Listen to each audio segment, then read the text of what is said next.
परभणी शहरातल्या रस्त्यांची बिकट अवस्था झाली आहे। जगात जर्मनी आणि खड्ड्यात परभणी हे ब्रीदवाक्य म्हणायची वेळ आली आहे। या विरोधात आम आदमी पार्टीच्या वतीनं 4 ऑगस्ट रोजी खानापूर फाटा ते शनिवार बाजारपर्यंत पायी रॅली आयोजित करण्यात आली होती।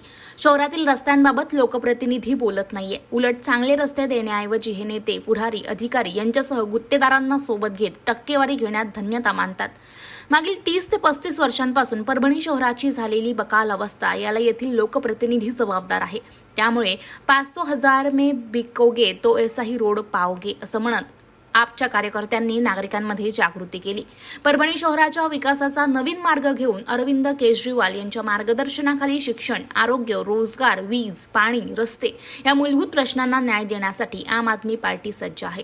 आता जनतेनं आपल्या माध्यमातून परभणीच्या विकासासाठी नवीन पर्याय म्हणून आम आदमी पार्टीच्या मागे उभं राहावं असं आवाहन पायी रॅली दरम्यान जिल्हाध्यक्ष सतीश चकोर यांनी केलेलं आहे।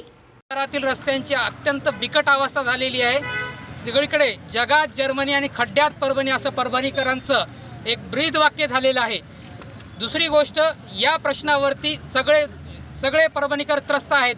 कुठेही रस्ता दिसत नाहीये, सगळीकडे खड्डेच खड्डे दिसत आहेत। त्याच्या विरोधात कोणताही लोकप्रतिनिधी बोलायला तयार नाही। त्यामुळे जनताच आम आदमी पार्टीच्या माध्यमातून खानापूर फाटा ते शनिवार बाजार या 5 किलोमीटरचं अंतर पायी चालून जनतेमध्ये जागरूकता निर्माण करणं आणि यामध्ये महत्त्वाचा मुद्दा होता की 500,000 में बिकोगे तो ऐसे ही रोड पाओगे।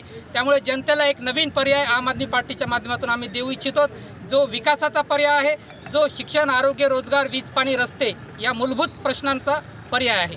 आपण जिथे जिथे खड्डे दिसले, प्रत्येकच ठिकाणी खड्डे होते, प्रत्येक रोडवर होते, पण आम्ही नेमके पॉईंट जे कॉर्नर पॉईंट आहेत त्या जवळपास 100 ते 150 नारळ तिथे फोडलेले आहेत आणि प्रत्येक ठिकाणी प्रत्येक खड्ड्याला जवळपास फुलांचा वर्षाव केलेला आहे।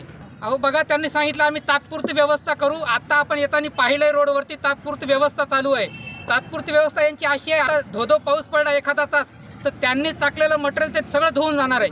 म्हणजे फक्त लोकांना चांगले रस्ते देण्याऐवजी हे नेते, पुढारी, अधिकारी आणि गुत्तेदार हे फक्त पैसा कमवत आहेत। बाकी जनतेला त्यांनी फाट्यावर मारलेलं आहे। जनतेला आम्ही आवाहन करू इच्छितो की हे खूप झालं, 30-35 वर्षापासून यांचं सेटलमेंटचं राजकारण आणि टक्केवारीचं राजकारण।